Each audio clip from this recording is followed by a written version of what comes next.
Welcome to the Deep Dive, the show dedicated to cutting through the noise and getting straight to the insights. Today, we're tackling a concept that many of us think we understand, but which is actually, well, often profoundly misunderstood.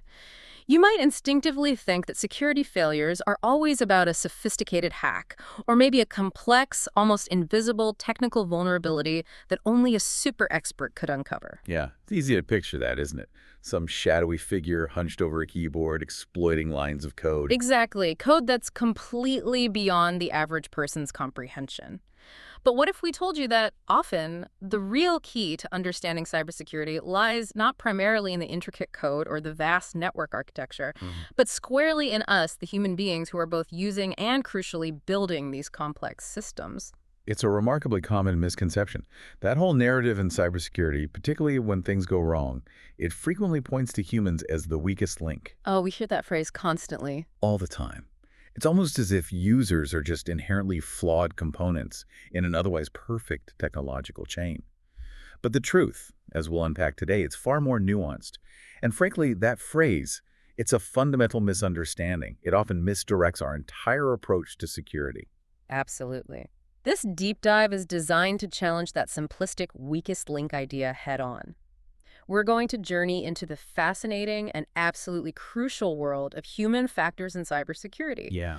We'll explore why understanding human behavior, psychology, even our natural inclinations, why that isn't just a soft skill, something nice to consider if you have the time. Right, it's not optional. No. Instead, it's a fundamental foundational principle for effective security design, for implementation, and for overall resilience. Our mission today is to really extract the most important insights from Chapter 4, Human Factors, of the Cybersecurity Body of Knowledge, version 1.0. A key source for this. Definitely. And it's not just some dry academic text. It's an authoritative resource that reveals something truly significant.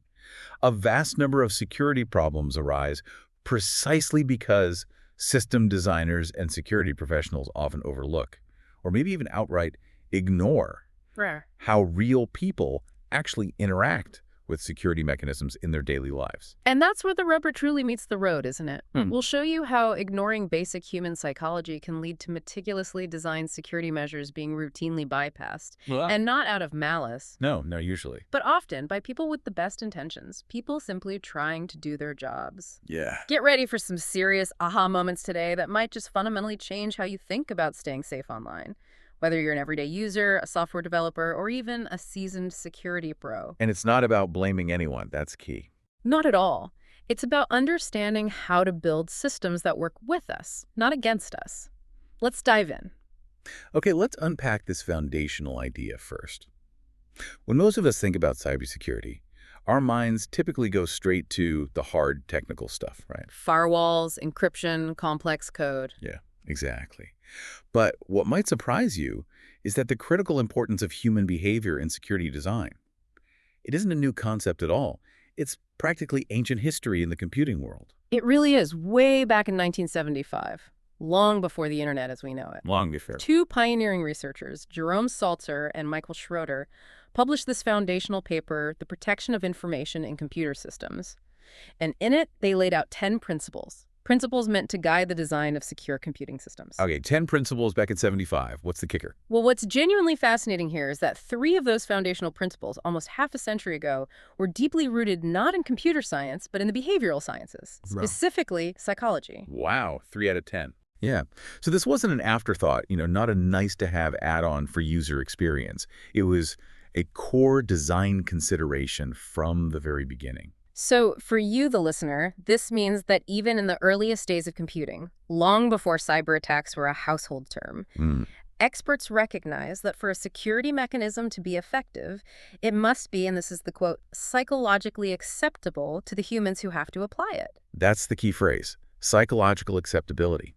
If a security control, no matter how technically brilliant or robust it looks on paper, isn't intuitive, or it's not easy to use, or it just doesn't align with natural human behavior, its technical prowess really won't matter much in practice.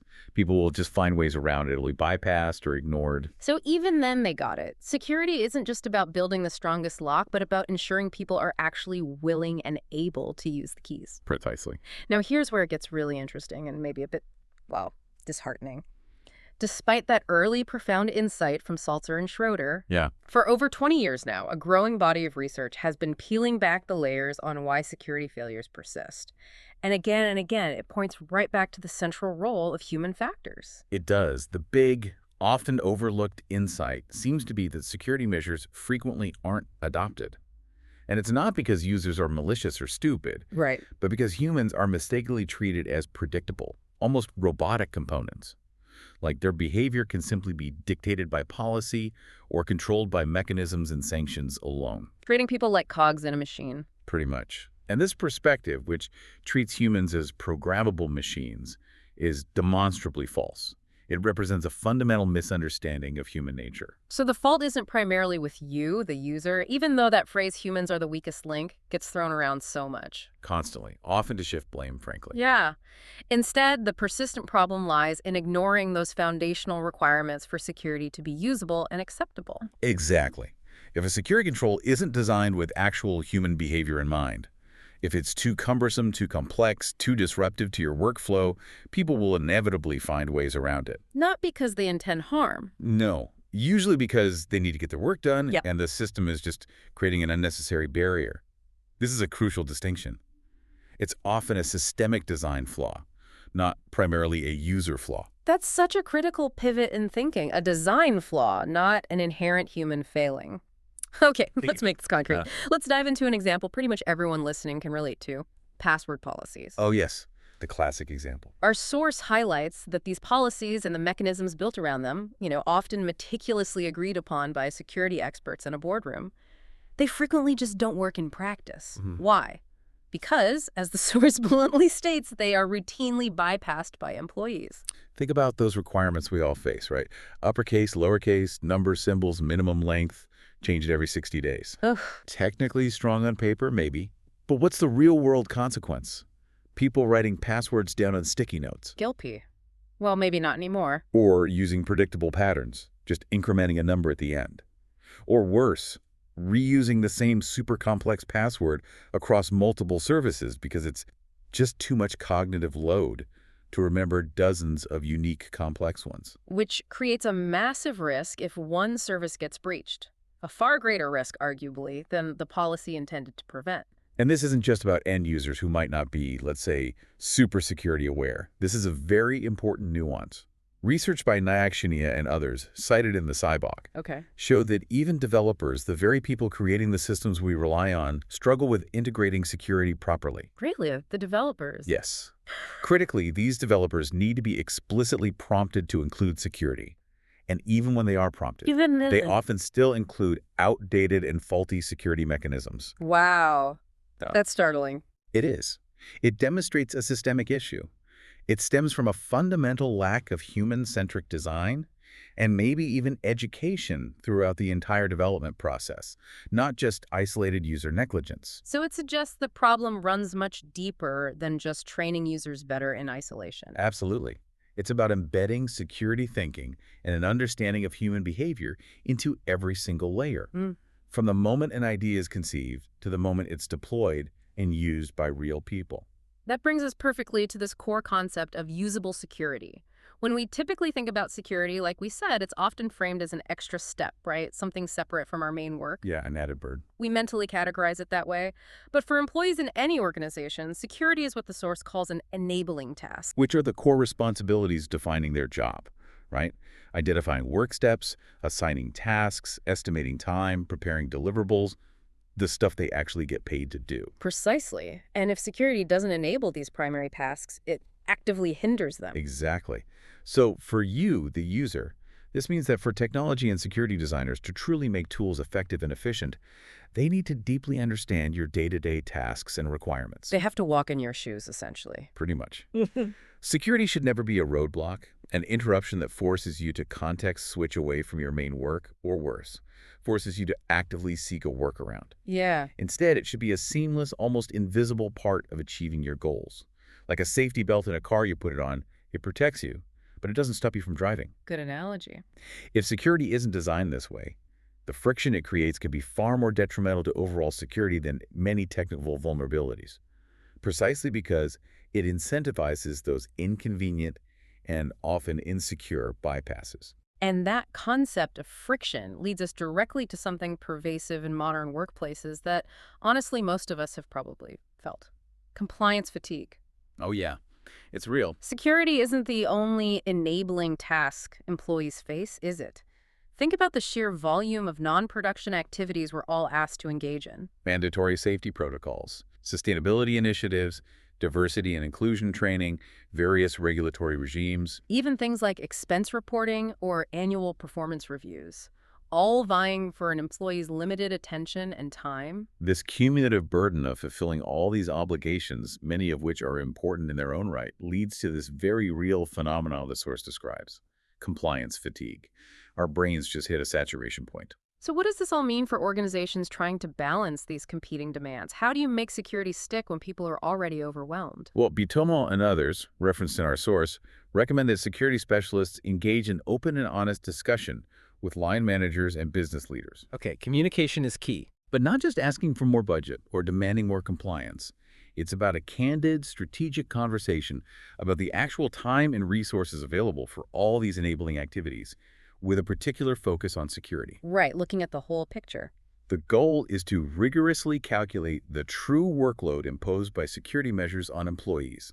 Then, identify which specific security behaviors are genuinely critical for mitigating the organization's key risks for that specific group, and then ruthlessly streamline those security tasks to minimize the burden. So it's about prioritization and efficiency, making security practical and sustainable, not just the theoretical ideal or another checkbox exercise. Precise. Now, beyond the policy and the software interface, usability isn't just about digital stuff. It's also profoundly affected by the physical world and the devices you use every single day. Absolutely. Environmental and device constraints are huge. Let's talk about some of those. Take something as fundamental as light, for example. Okay. In overly bright environments, displays can become incredibly hard to see due to glare, right? We've all experienced that with our phones outside. Exactly. This directly impacts things like graphical authentication methods, maybe tracing a pattern on a screen. And it can severely affect biometric systems like iris and face recognition. Glare on your face or eyes can make the captured images just unusable for authentication. Yeah, the system just can't see you properly. And then there's noise. Right. While high noise levels most obviously interfere with voice recognition systems, their impact goes way beyond that. High levels of ambient noise generally impact human performance across the board. How? By increasing stress, reducing our cognitive capacity, Makes sense. Harder to think clearly. and in turn, increasing the likelihood of error. Even sudden, unexpected loud noises can trigger a startle response, which instantly diverts your attention away from whatever you were doing. And in a security context, that could be critical. That momentary distraction could make someone more susceptible to mistakes, or maybe even more vulnerable to a social engineering ploy because their focus has just been fractured. Exactly. And think about device limitations, too. Like typing on a phone versus a keyboard. Precisely. Consider the simple act of entering a long, complex password. The source notes it's far longer and more error-prone to type one on a mobile phone's soft on-screen keyboard. Especially with toggling between letters, numbers, symbols. Right, compared to a regular physical keyboard. Now, what's particularly worrying here, and this is a real aha moment from the source, Okay. is that when users hit a basic limitation, basically, a point where their performance doesn't significantly improve with practice, they just can't type that complex thing any faster or more accurately on that tiny keyboard. Yeah. They might subconsciously converge on a small number of passwords that are easiest to enter with the minimum amount of toggles. So they simplify not out of laziness, but because the interface is fighting them. Exactly. It's a natural human reaction to a poor interface. Yeah. But the consequence is severe. It makes those passwords much easier for attackers to guess because the pool of truly unique, complex passwords used by people on those devices shrinks dramatically. Wow. That really highlights how seemingly minor design flaws in a device or interface can inadvertently create significant systemic vulnerabilities. It's a critical point because it so clearly demonstrates how design failures, not just user negligence, directly contribute to a weaker security posture. And it's not just about the tech or the environment. Our security behavior is also shaped socially, right? Absolutely. But Beyond formal training or explicit policies, your security beliefs, your norms, even the coping strategies you develop for security challenges are also profoundly shaped by your social context.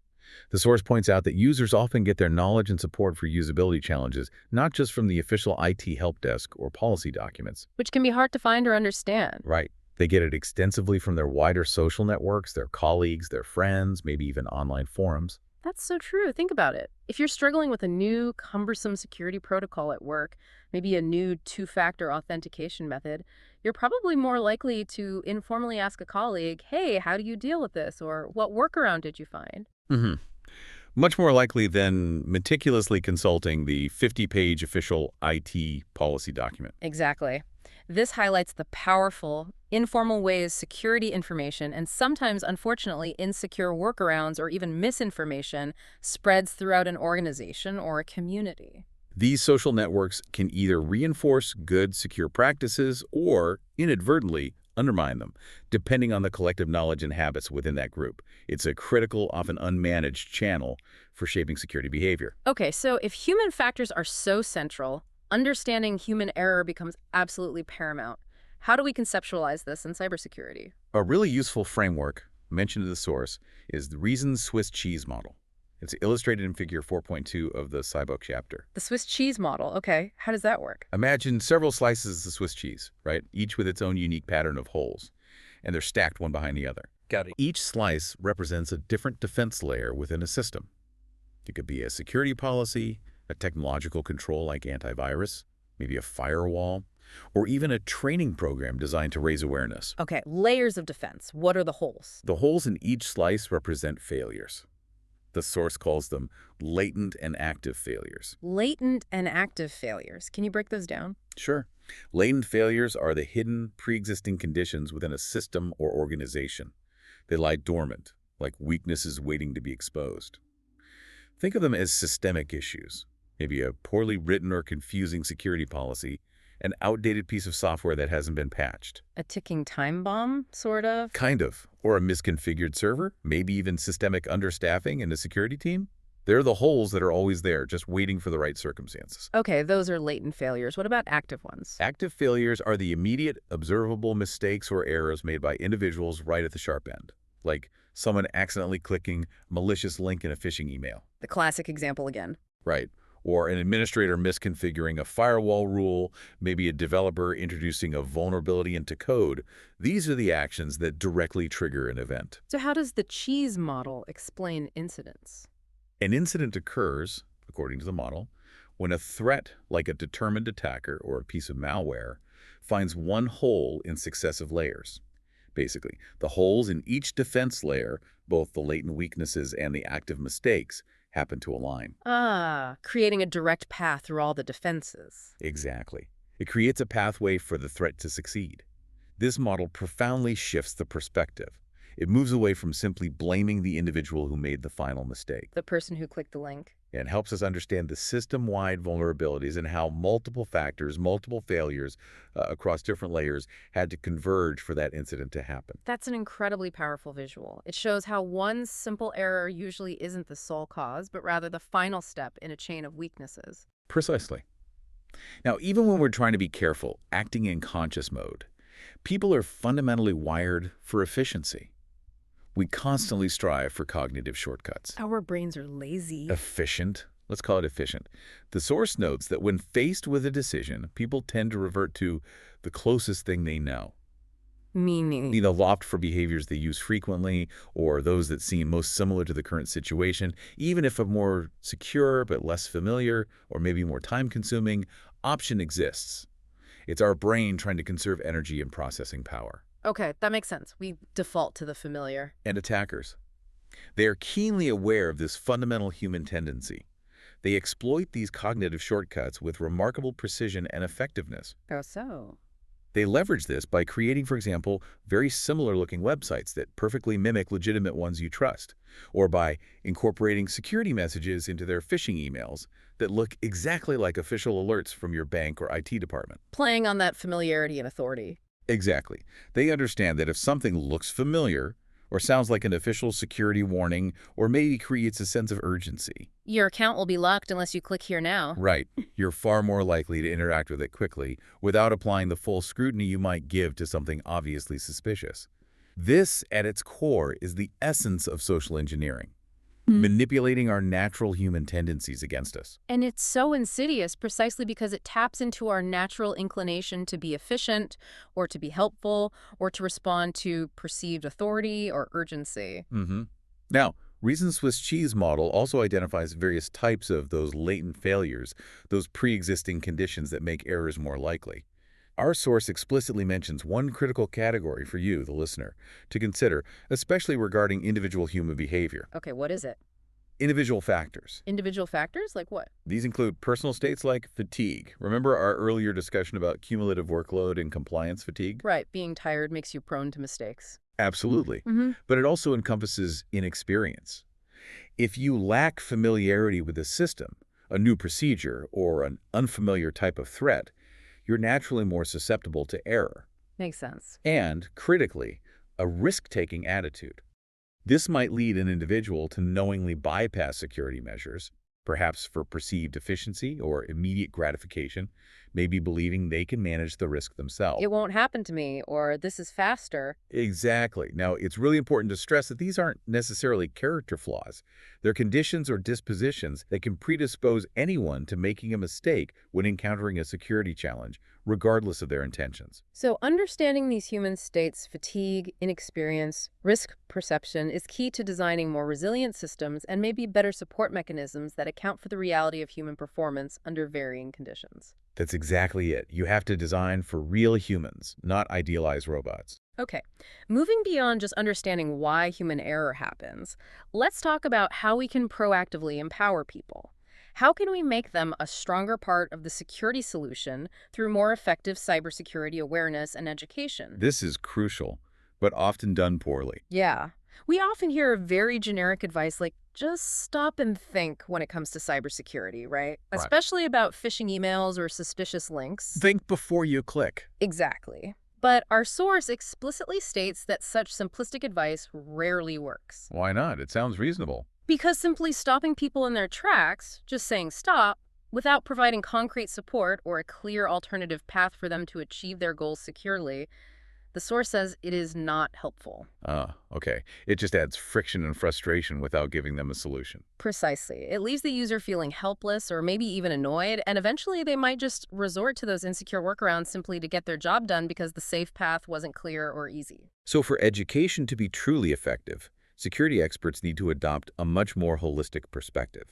They must consider the full workload of security measures that individuals are already juggling in their daily roles. Remember compliance fatigue. Right, you can't just pile on more rules without considering the cost. Exactly. And crucially, they must also assess how any security advice or new procedure impacts a person's ability to complete their primary tasks, and how it affects the overall communication flow within an organization. So if security advice hinders productivity, creates confusion, or just makes a user's job harder. It will almost certainly be ignored, circumvented, or even actively resisted. The key is to make the secure behavior the path of least resistance, to integrate it so smoothly that it feels like the natural, easy way to work, not an obstacle. Okay, so how do we design truly effective security awareness and education programs then? What are some better strategies? Well, the source offers some practical and I think quite intelligent strategies. Take DMARC, for instance. Well, the MRC, that sounds technical. What is it? It stands for Domain-Based Message Authentication Reporting and Conformance.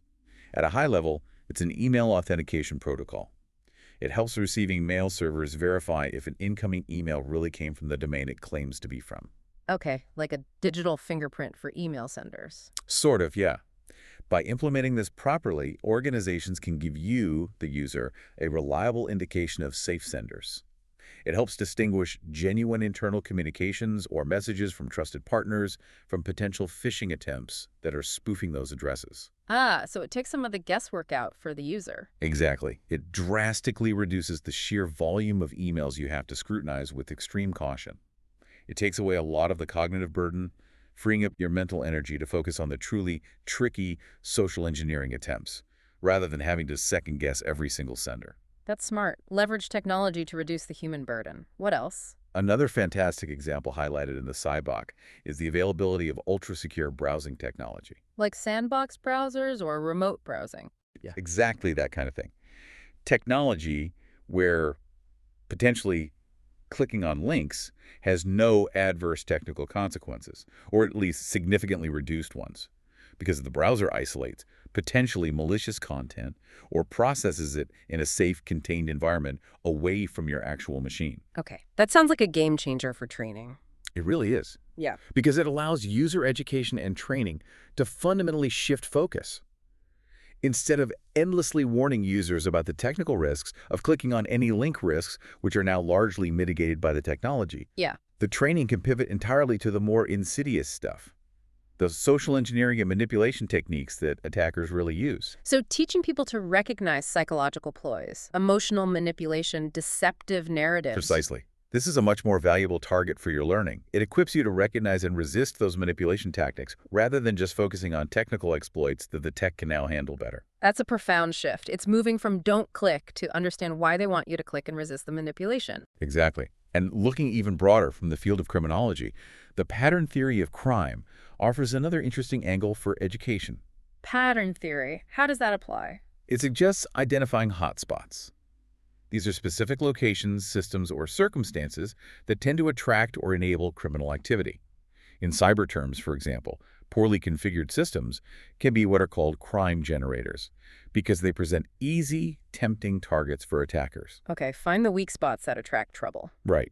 The insight for you, the listener, or for an organization is that understanding these hotspots can inform appropriate countermeasures. And crucially, this includes designing highly targeted education campaigns. So instead of generic training for everyone, You direct specific training or warnings at the groups of employees or users who frequently interact with those vulnerable areas or systems.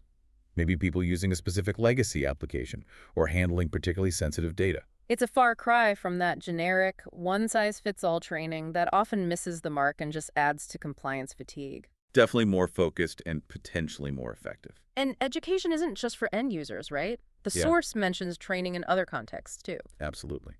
Beyond general user behavior, our source also touches on training as a critical part of incident management. This is about ensuring that the necessary expertise is in place to manage incidents when they do happen. Like specialized skills. Yes, highly specialized roles. Think forensic responders who can expertly analyze digital evidence after a breach, or personnel who have a deep understanding of reporting expectations, knowing exactly what needs to be reported to regulators, law enforcement, or customers, and when. So education in cybersecurity is this huge umbrella. It covers everything from teaching everyone basic cyber hygiene, like spotting phishing. All the way up to highly specialized professional training for incident response teams, developers, security architects. Right. And all these diverse forms of education contribute significantly to an organization's overall security posture, creating multiple layers of human competence, not just awareness. Well put. It's about building capability at all levels. Now, let's talk about an exciting and I think increasingly important shift in thinking within cybersecurity. Embracing what the source calls positive security approaches. Yeah, this is a really interesting direction. What's the core idea here? The core idea is recognizing that imposing really rigid all-or-nothing security mechanisms often backfires, quite dramatically sometimes. How so? Seems counterintuitive. Paradoxically, these super strict controls can lead directly to that compliance fatigue we talked about. And because people get frustrated or blocked, they inevitably seek insecure workarounds just to get their jobs done. So the strict control actually reduces overall security in practice. Ah, the workaround problem again. Exactly. So the entire philosophy of positive security is to make security smarter and less all or nothing. Smarter, less rigid. What does that mean for me, the user? For you, it means security should ideally integrate seamlessly and unobtrusively into your workflow.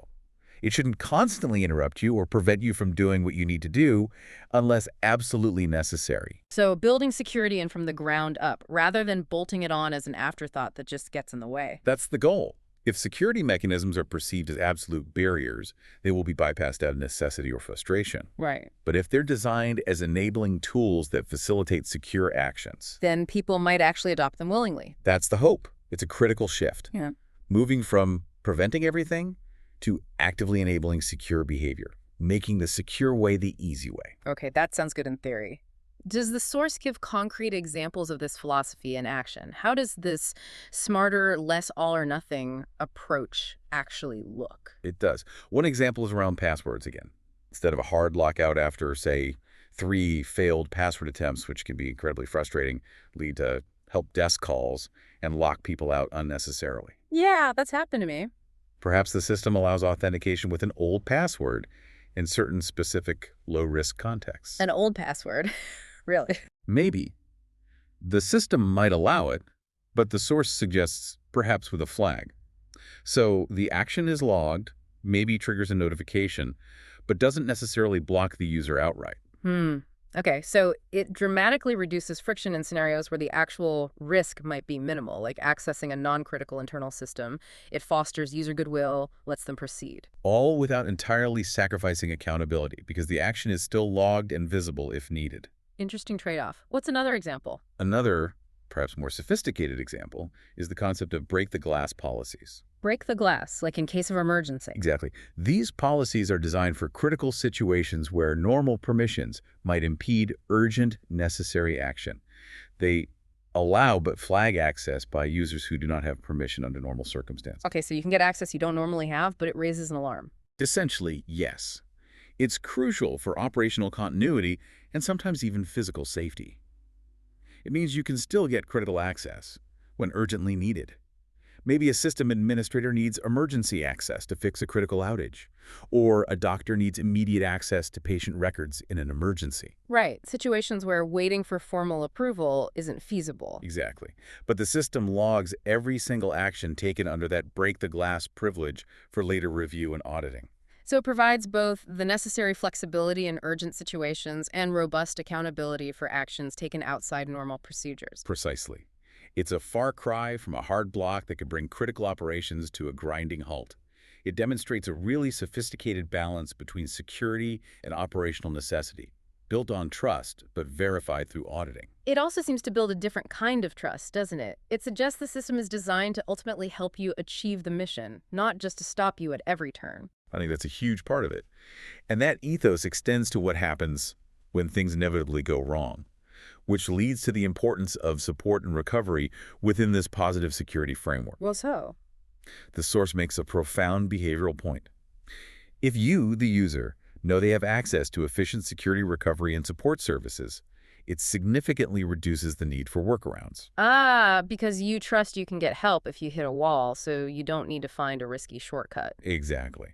Workarounds, while seeming helpful in the moment for an individual trying to solve an immediate problem, almost always introduce new, unmanaged security risks. They create what's often called shadow IT, or informal processes that operate entirely outside the designed security controls and visibility. Right, things IT doesn't even know about. By providing robust, accessible, and importantly, empathetic support and recovery mechanisms, basically. A clear, easy, and trusted path to fix things when they break or when you get stuck, an organization fosters trust in the official system. Instead of resentment towards it. Precisely. This encourages users to actually follow the intended procedures, knowing that if something goes wrong, they won't be left stranded or shamed or blamed.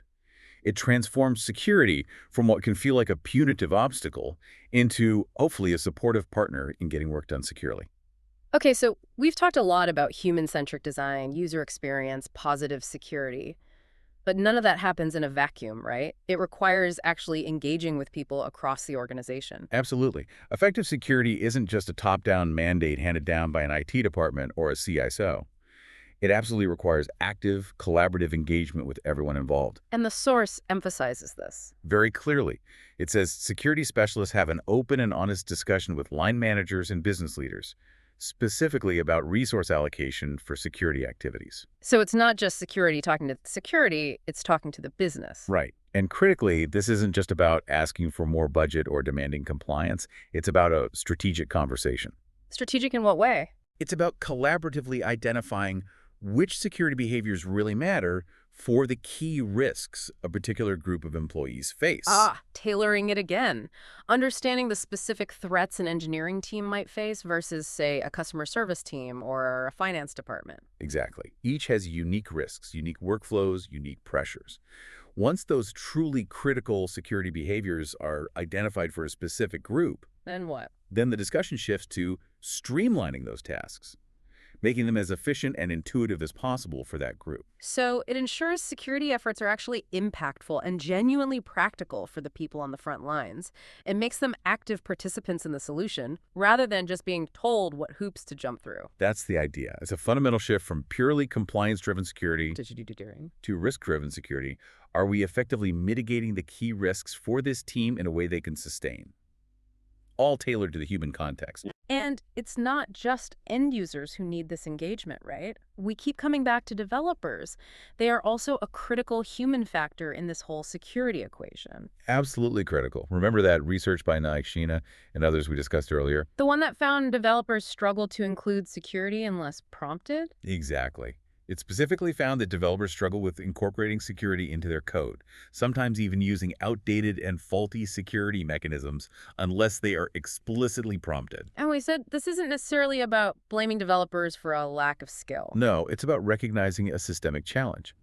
How do we effectively integrate security thinking and practices into the demanding, fast-paced world of modern software development, where deadlines are tight and feature delivery is often king? Yeah. This highlights the pressing need for active, continuous engagement with developers. We need to integrate security into their workflow from the ground up, moving decisively towards software that is secure by default throughout the whole system's development lifecycle, not just at the end.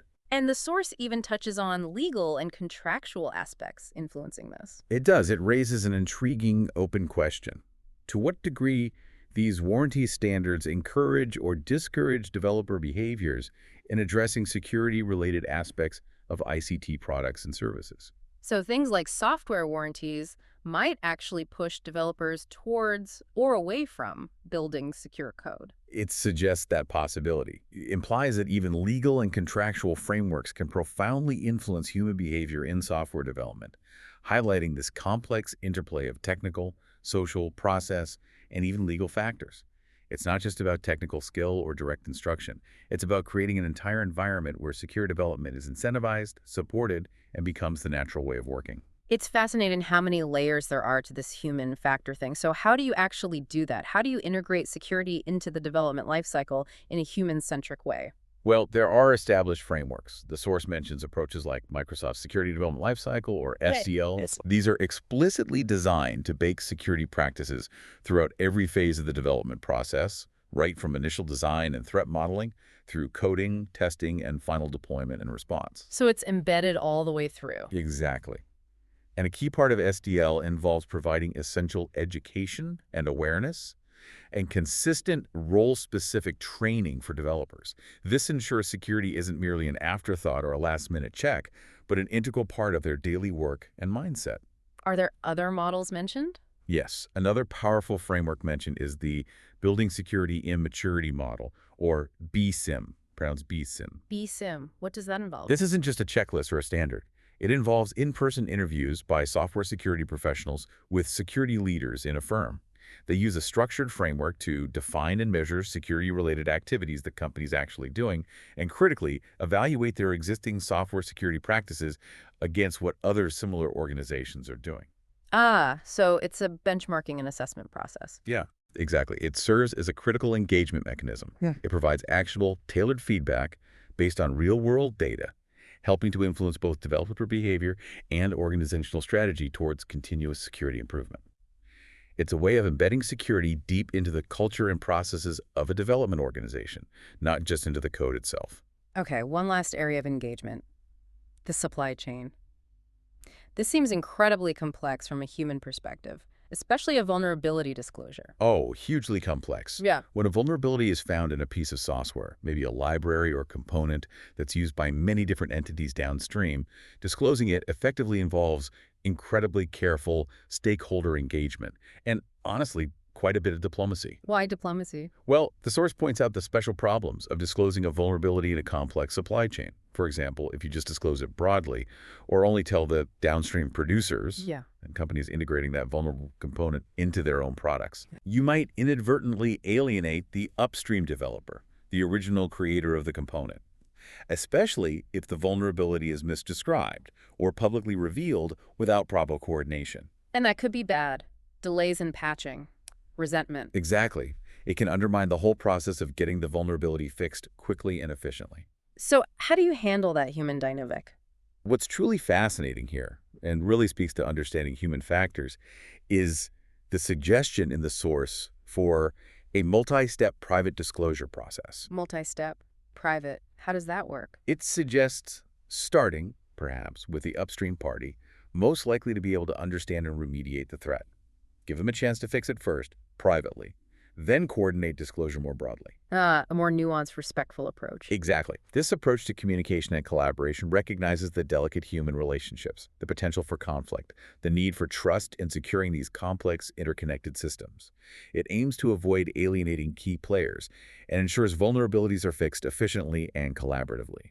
It really underscores that even in highly technical fields like vulnerability management, effective human interaction, trust building, and diplomacy are absolutely paramount.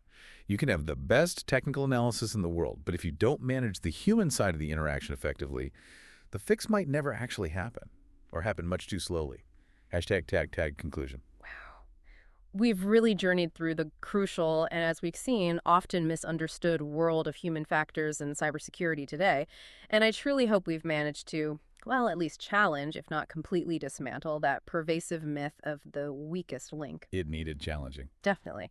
The profound insight from our deep dive, drawing heavily on CYBOK, is that humans are not merely passive components. Yeah. We're not just cogs whose behavior can be dictated by policy or controlled by technology alone. No, our behaviors, our cognitive biases, our daily tasks, our social interactions. Yeah. They are absolutely central to how security systems actually function in the real world, or indeed how they consistently fail. We've seen how foundational principles like psychological acceptability, identified way back in 1975, are still profoundly relevant today, and how ignoring them consistently leads to that frustrating compliance fatigue. And those dangerous, unmanaged workarounds that people create just to cope. So the solution, as we've explored extensively, isn't to simply blame the user. It's not to impose more rigid, all-or-nothing rules that often backfire. No, instead, it's really a call to action. A call for security professionals, for designers, for developers, for managers. To create security that is inherently usable, genuinely acceptable, and integrates as seamlessly as possible into actual human workflows. Which means implementing smarter, more flexible mechanisms. Right. Providing efficient and, yes, empathetic support and recovery services when things go wrong. And engaging proactively and collaboratively with everyone, from the everyday end users struggling with passwords right up to the expert developers building the next generation of software. Security, at its core, really is a shared responsibility. And it's deeply intertwined with understanding how people think, how they work, and how they naturally interact with technology. It's about designing for human reality, not for some theoretical ideal human. And that's really the big, actionable takeaway for you, the listener, isn't it? If security truly needs to be psychologically acceptable to be effective, then your personal experience, your frustrations, even your workarounds, they matter far more than you might think. They're valuable data points. Exactly. So what does this all mean for you as you navigate your digital life at work or at home? Maybe consider this. What is one security measure you encounter regularly that you find particularly frustrating or difficult to use? Could be anything. MFA prompts, password rules, security awareness training. Right. Pick one. Now imagine, what might a smarter, less all-or-nothing version of that measure look like? A version designed specifically to work with your human tendencies, not against them. Your experience isn't a flaw in your own behavior. It's a critical piece of data. It's a valuable signal for security designers everywhere to create better, more human-centric security for everyone. Food for thought. #outro. So we explore the intricate and often overlooked human element in security today, delving into how our behavior really shapes the very fabric of digital safety. But there's another vast and constantly evolving landscape where human rights profoundly intersect with technology, perhaps even more intimately. And that's privacy. That's right. So join us next time on The Deep Dive as we turn our attention to the critical topics of privacy and online rights. We'll explore the international norms, the evolving legal frameworks like GDPR that are designed to protect your information, and we'll delve into the cutting-edge technologies that aim to empower you to control what happens with your data in our increasingly digital age. It's a huge topic and essential for everyone online today. Absolutely. You won't want to miss it. Right.